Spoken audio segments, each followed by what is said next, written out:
सागर, नदी, झील, आंखें, पानी सब में होता है।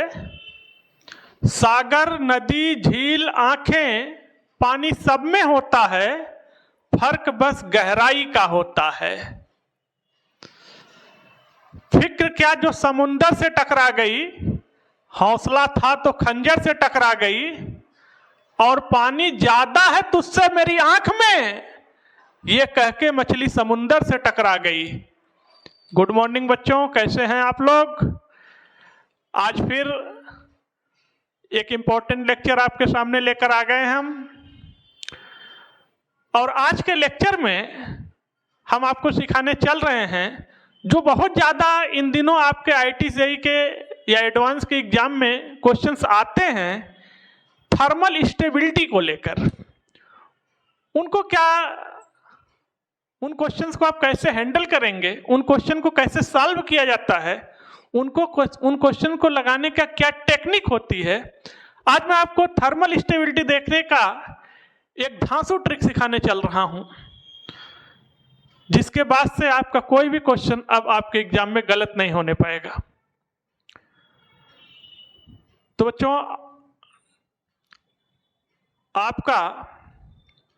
आपके channel chemistry bye PC sir पर आपका स्वागत है।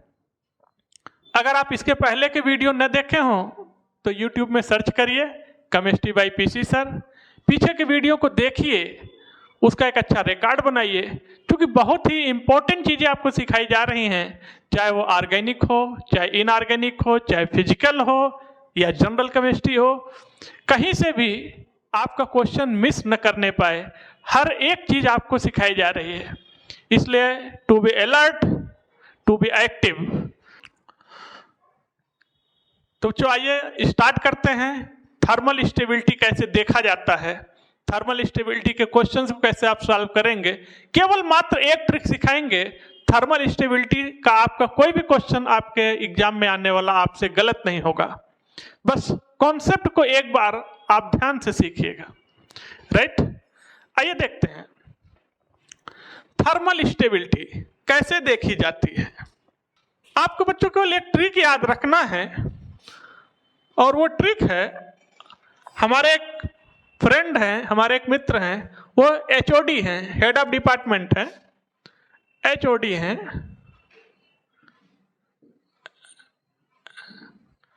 और वो हैं कौन? राय साहब हैं, राय साहब हैं। बस इतना आपको याद रख लेना है।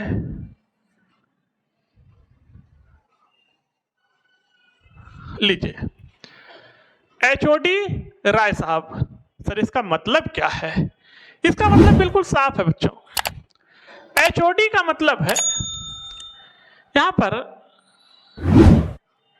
H का मतलब है हाइड्राइड, हाइड्राइड या फिर ऑक्साइड। चाहे हाइड्राइड हो या ऑक्साइड हो, उनकी थर्मल स्टेबिलिटी डिक्रीज करती है। लीजिए, चाहे हाइड्राइड हो या फिर ऑक्साइड हो, हम बात किसकी कर रहे हैं? S block. और आपको पता है S ब्लॉक में क्या क्या आता है? Alkali metals and alkaline earth metal, क्षारी धातु एंड क्षारी मृदा धातु। ठीक है? तो S ब्लॉक में, S ब्लॉक एलिमेंट के जितने भी कंपाउंड होते हैं, चाहे एल्कली मेटल्स के कंपाउंड हो, चाहे एल्कलाइन अर्थ मेटल्स के कंपाउंड हो, उनमें हाइड्राइड और ऑक्साइड की thermal stability down the group, top to bottom चलने पर डिक्रीज करती है। देख लीजिए, HOD का मतलब ये है। ठीक, राय का मतलब क्या है बच्चों? Rest, rest all, increase, increase. लीजिए, कॉन्सेप्ट बिल्कुल क्लियर होना चाहिए। रेस्ट ऑल इंक्रीज कहने का मतलब है हाइड्राइड और ऑक्साइड का thermal stability down the group top to bottom चलने पर डिक्रीज करेगा। रेस्ट ऑल जितने भी कंपाउंड बच गए हाइड्राइड और ऑक्साइड को छोड़कर, जितने भी कंपाउंड बच गए, चाहे वो कार्बोनेट हो, सल्फेट हो, हाइड्रोक्साइड हो, परऑक्साइड हो, कुछ भी हो, उनकी thermal stability down the group top to bottom चलने पर क्या होगी? इंक्रीज करेगी, इंक्रीज करेगी। आप ट्रिक को पहले समझ लो एक बार। एचओडी राय साहब, ठीक है, हाइड्राइड और ऑक्साइड की थर्मल स्टेबिलिटी डिक्रीज करेगी, रेस्ट ऑल इंक्रीज। जितने भी बच गए सारे के सारे कंपाउंड की thermal stability down the group क्या होगी? इंक्रीज करेगी। आइए आपको दिखाते हैं। हमारे पास हाइड्राइड है, हमारे पास ऑक्साइड है, ये लीजिए हाइड्राइड एंड ऑक्साइड, राइट। सबसे पहले हम एल्कली मेटल्स के आपको दिखा रहे हैं, इसके बाद एल्कलाइन अर्थ मेटल्स के दिखाएंगे, राइट। तो हमारे पास है lithium hydride, sodium hydride,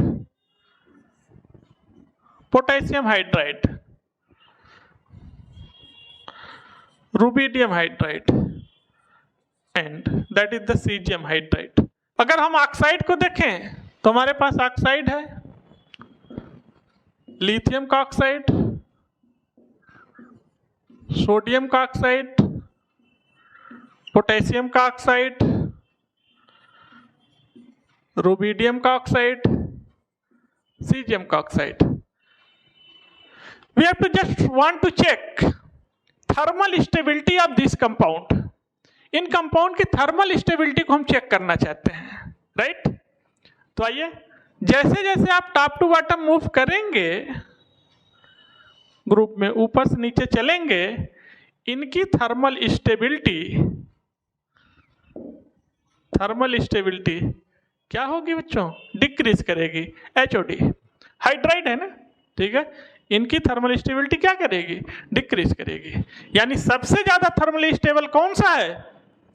lithium का हाइड्राइड। और सबसे कम थर्मली स्टेबल कौन सा है? सीजियम का हाइड्राइड। यानी थोड़ा सा भी अगर टेम्परेचर आपने दे दिया तो सीजियम का हाइड्राइड इमीडिएट ब्रेक कर जाएगा, लेकिन बहुत ज्यादा टेम्परेचर देने के बाद भी लिथियम का हाइड्राइड जल्दी ब्रेक नहीं करेगा, क्योंकि इसकी थर्मल स्टेबिलिटी ज्यादा है। आइए वहीं पर बात करें अगर हम स्टेबिलिटी ऑफ दिस ऑक्साइड, तो जैसे जैसे आप टॉप टू बॉटम मूव करेंगे, थर्मल स्टेबिलिटी की बात करें तो इनकी thermal stability on moving from top to bottom decrease करेगी। देख लीजिए, ठीक है। यानी ये क्या है? मोस्ट स्टेबल, क्योंकि थर्मल स्टेबिलिटी बहुत ज्यादा है। वहीं पर ये क्या है? Least stable.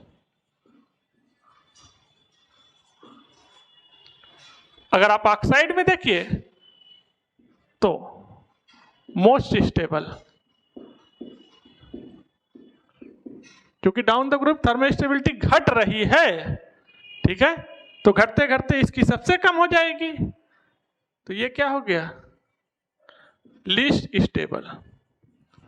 देख लीजिए, यही बात कहा जा रहा है एचओडी में कि चाहे एल्कली मेटल या एल्कलाइन अर्थ मेटल, ये कंप्लीट एस ब्लॉक के लिए हो रहा है। सारा खेल ही खत्म हो जाएगा आज के बाद, आपका कोई भी क्वेश्चन गलत नहीं होगा। इनकी थर्मल स्टेबिलिटी जैसे जैसे आप डाउन द ग्रुप चलेंगे, टॉप टू बॉटम चलेंगे, इनकी थर्मल स्टेबिलिटी डिक्रीज करेगी। आप देख लीजिए, आपके सामने है। अब हम आपको एल्कलाइन अर्थ मेटल के कंपाउंड ले लेते हैं। हाइड्राइड, बेरिलियम का हाइड्राइड, मैग्नीशियम का हाइड्राइड, कैल्शियम का हाइड्राइड, स्ट्रोंशियम का हाइड्राइड और बेरियम का हाइड्राइड है। ये बेरिलियम है, ये बेरियम है, राइट। अगर ऑक्साइड की बात करें तो बेरिलियम का ऑक्साइड, मैग्नीशियम का ऑक्साइड, कैल्शियम का ऑक्साइड, स्टोनशियम का ऑक्साइड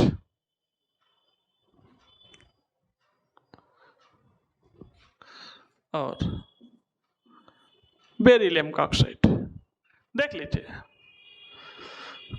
अगर इनके थर्मल स्टेबिलिटी की बात करें तो जैसे जैसे आप टॉप टू बॉटम मूव करेंगे इनकी थर्मल स्टेबिलिटी डिक्रीज करेगी। यानी मैक्सिमम स्टेबल कौन सा है?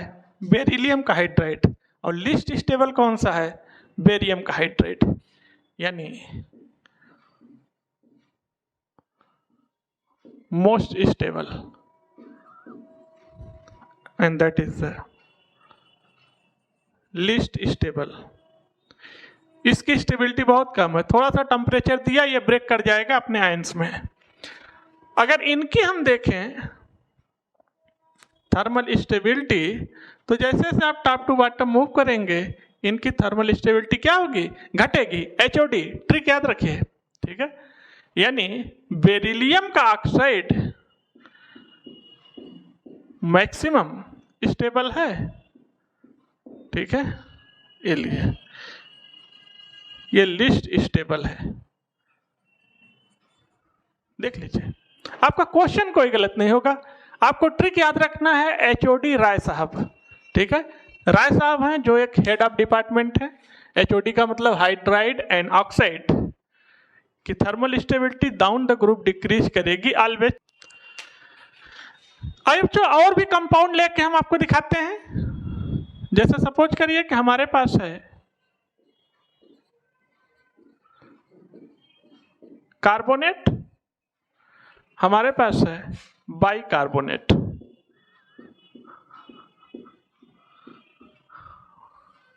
बाइकार्बोनेट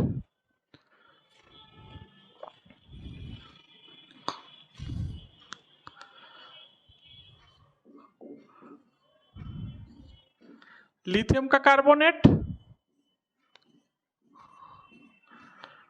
सोडियम का कार्बोनेट, पोटेशियम का कार्बोनेट,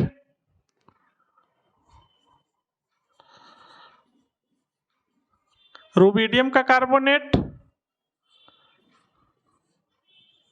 सीजियम का कार्बोनेट, राइट। अगर हम बाइकार्बोनेट की बात करें तो that is the lithium bicarbonate, sodium bicarbonate, potassium bicarbonate, rubidium bicarbonate and that is the cesium bicarbonate. That is the formula. बच्चों अगर अब इनकी स्टेबिलिटी की बात करें, थर्मल स्टेबिलिटी की बात करें तो हमें पता है जैसे जैसे आप टॉप टू बॉटम मूव करेंगे इनकी thermal stability down the group क्या हो जाएगी? इंक्रीज करेगी। राय साहब ट्रिक याद रखिए। अगर यहाँ पे बात करें तो जैसे जैसे आप टॉप टू बॉटम मूव करेंगे इनकी थर्मल स्टेबिलिटी क्या होगी? इंक्रीज करेगी। देख लीजिए, आपके सामने है। अगर हम एल्कलाइन अर्थ मेटल के कार्बोनेट लें तो बेरिलियम का कार्बोनेट, मैग्नीशियम का कार्बोनेट, कैल्शियम का कार्बोनेट, स्टोनशियम का कार्बोनेट, बेरियम का कार्बोनेट, राइट। बाइकार्बोनेट लें तो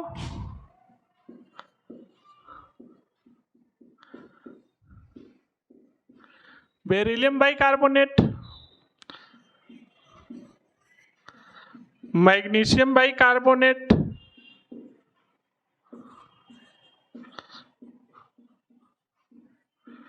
calcium bicarbonate, strontium bicarbonate and last is barium bicarbonate. लीजिए, अगर इन कार्बोनेट और बाइकार्बोनेट जो एल्कलाइन अर्थ मेटल्स के हैं इनकी थर्मल स्टेबिलिटी को आप चेक करिए तो on moving from top to bottom in a group, thermal stability of these oxide are increases always, and thermal stability of this bicarbonate, thermal stability on moving from top to bottom increases always। देख लीजिए formula. और भी compound अगर हम आपको लेके दिखाएं, जैसे मान लीजिए कि हमारे पास सल्फेट है या फिर हमारे पास नाइट्रेट है,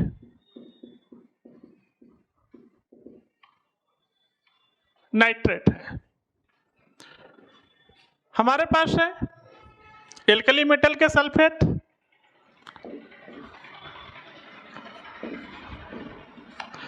लिथियम का सल्फेट, सोडियम का सल्फेट, पोटेशियम का सल्फेट,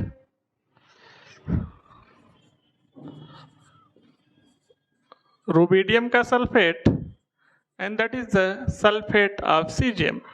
लीजिए अगर इनके हम नाइट्रेट लें तो लिथियम का नाइट्रेट, सोडियम का नाइट्रेट, पोटेशियम का नाइट्रेट,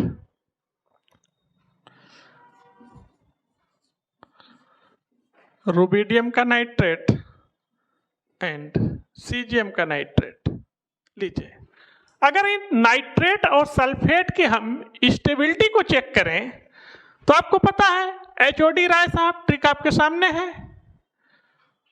तो न ये हाइड्राइड है ना ऑक्साइड है, तो फिर इनकी thermal stability on moving from top to bottom क्या करेगी बच्चों? इंक्रीज करेगी। लीजिए वहीं पर नाइट्रेट की बात करें तो इनकी भी thermal stability moving from top to bottom in a group always क्या होगी? इंक्रीज करेगी। देख लीजिए अगर हम एल्कलाइन अर्थ मेटल के सल्फेट लें बच्चों, सपोज करिए कि हमारे पास है बेरिलियम का सल्फेट, मैग्नीशियम का सल्फेट, कैल्शियम का सल्फेट,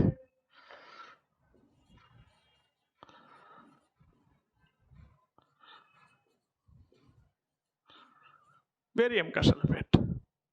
अगर इनका नाइट्रेट लें तो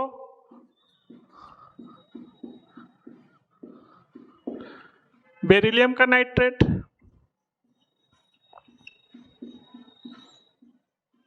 मैग्नीशियम का नाइट्रेट, कैल्शियम का नाइट्रेट,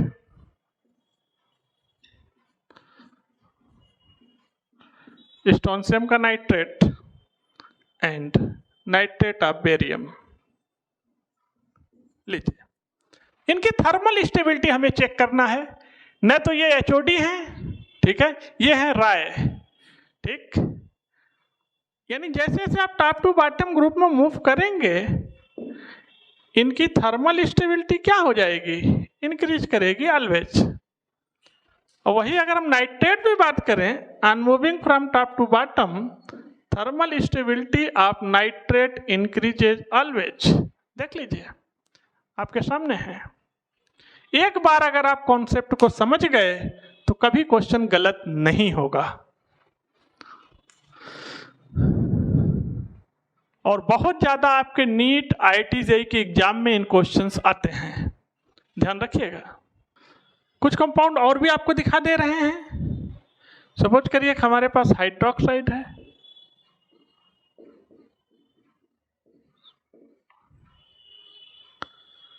हमारे पास हाइलाइट है,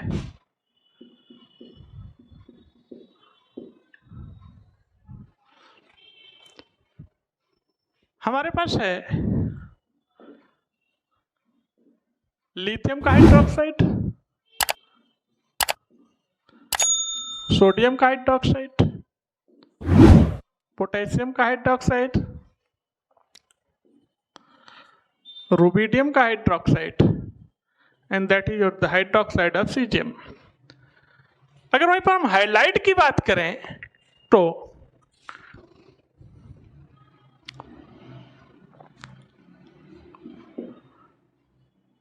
लिथियम का आयोडाइड, सोडियम का आयोडाइड, पोटेशियम का आयोडाइड, रुबिडियम का iodide and that is the caesium का आयोडाइड। हमें इनकी थर्मल स्टेबिलिटी चेक करनी है। तो बच्चों न तो ये हाइड्राइड है ना ऑक्साइड है, तो फिर इनकी thermal stability on moving from top to bottom in a group, thermal stability क्या होगी? इंक्रीज। लीजिए, अगर इन हाइलाइट्स की बात करें तो thermal stability of this halide also increases from moving top to bottom in a group always. देख लीजिए, आपके सामने कॉन्सेप्ट है, इसलिए कॉन्सेप्ट को समझिए बच्चों। कॉन्सेप्ट को अगर आप समझ गए तो आप दुनिया का कोई भी क्वेश्चन सॉल्व कर दोगे। लेकिन आप सोचोगे कि नहीं हम चीजों को रट लेंगे, तो दुनिया में लाखों करोड़ों कंपाउंड है, कितने कंपाउंड तुम रट पाओगे? नहीं याद कर सकते। अगर ट्रिक समझ गए, कॉन्सेप्ट समझ गए, तो फिर आप कोई भी क्वेश्चन आप सॉल्व कर लोगे। इसे रटने की कोशिश ना करो, समझने की कोशिश करो कि ऐसा क्यों हो रहा है। सपोज करिए कि अगर यही कंपाउंड एल्कलाई अर्थ मेटल के होते, जैसे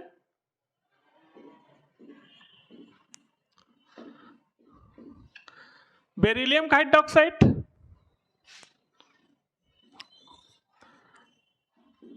मैग्नीशियम का हाइड्रोक्साइड, कैल्शियम का हाइड्रोक्साइड,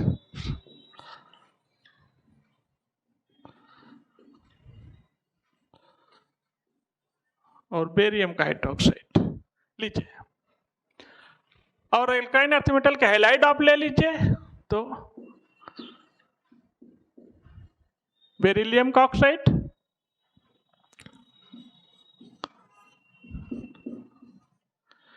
मैग्नीशियम का आयोडाइड, बेरिलियम का आयोडाइड,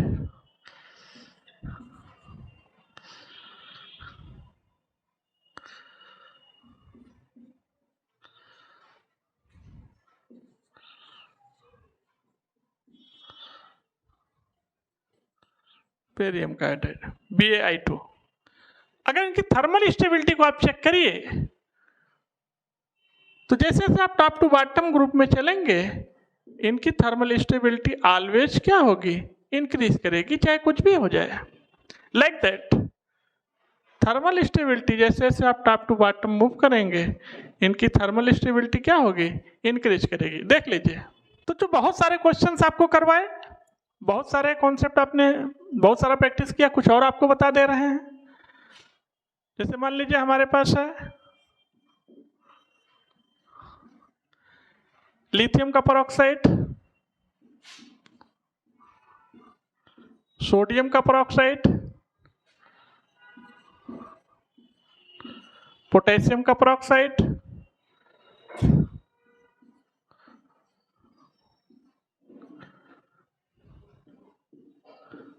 लीजिए सीजियम का परऑक्साइड। अगर इनकी थर्मल स्टेबिलिटी की बात किया जाए, ये परऑक्साइड है, ठीक है, तो हमें पता है जैसे जैसे टॉप टू बॉटम चलेंगे, इनकी थर्मल स्टेबिलिटी क्या होगी? इंक्रीज करेगी। लीजिए, दैट इज योर आंसर। आपका आंसर आ गया, थर्मल स्टेबिलिटी इंक्रीज करेगी। तो जो आज के लेक्चर में आपने एस ब्लॉक के, कंप्लीट एस ब्लॉक के थर्मल स्टेबिलिटी के ट्रेंड को समझा, बहुत सारे प्रैक्टिस आपने किया, आपने ट्रिक को देखा, HOD राय साहब। तो जो इसे आप एक दो बार रिवाइज करिए, अच्छी प्रैक्टिस करिए, बिना देखे लिख के प्रैक्टिस करिए। देखिए, बिना देखे क्या आप लिख पा रहे हैं, क्या ट्रेंड को बना पा रहे हैं। अगर एक दो बार चार बार आप प्रैक्टिस कर लेंगे तो आपके एग्जाम में आने वाला सवाल आपसे गलत नहीं होगा। तो जो आज के लेक्चर को यहीं पर रख रहे हैं, क्योंकि वीडियो बहुत ज़्यादा लंबी होती जा रही है, इसलिए आज के लेक्चर को यहीं पर रखते हैं। आप लोग चैनल को सब्सक्राइब करिए, लाइक करिए, शेयर करिए, ताकि ये वीडियो उन बच्चों तक भी पहुंचे जो बच्चे बड़ी बड़ी कोचिंगों को पैसे के अभाव में नहीं पढ़ पाते हैं, डॉक्टर IIT नहीं बन पाते हैं, प्रतिभा होने के बाद भी नहीं बन पाते हैं। वहां तक वीडियो को पहुंचाइए ताकि ज्यादा से ज्यादा डॉक्टर और आईटीएंस बने। मिडिल क्लास फैमिली और लोअर मिडिल क्लास फैमिली से भी डॉक्टर और आईटीएन निकले। तो फिर किसी नए वीडियो में, किसी नए कॉन्सेप्ट, किसी नए लेक्चर, किसी नए ट्रिक के साथ हम आपसे मिलते हैं। तब तक के लिए थैंक यू, धन्यवाद।